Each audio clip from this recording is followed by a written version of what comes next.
For watching, don't forget to like, comment, share and subscribe only on Al Rahman Digital Channel.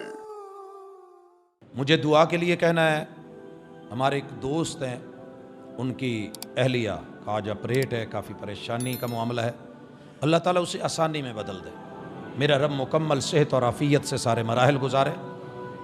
ہمارے ہمسائے میں قاری ابراہیم صاحب شدید علیل ہیں, فالج کا اٹیک ہے.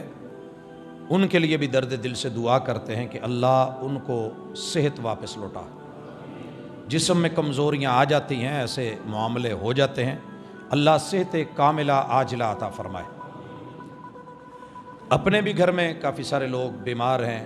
بذات خود بھی طبیعت بس ایسی ہے, ہمت نہیں ہو رہی تھی جمعہ پڑھانے کی, لیکن اللہ کی توفیق سے ایک سمجھ لیں کہ وقت گزر گیا. اللہ تعالیٰ اس کو اپنے قبول فرما لے, نامہ اعمال میں لکھ دے.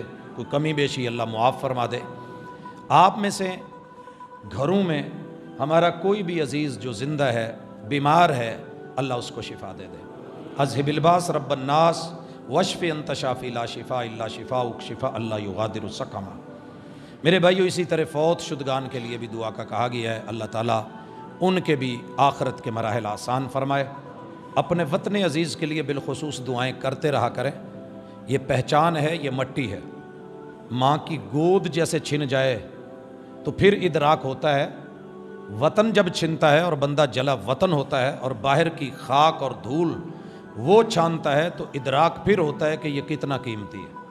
اللہ تعالیٰ اس کی زمین اور اس کے آسمان کی چھت کا سایہ ہمارے اوپر سدا قائم رکھے. اس کے دشمنوں کو وہ اندرونی ہوں یا بیرونی, میرا رب ان کے مکافات عمل تک پہنچائے اور اس کے زمینی اور دینی سرحدوں کے محافظوں کی حفاظت فرمائے. سبحانک اللہم و بحمدک اشہد ان لا الہ الا انت استغفرک.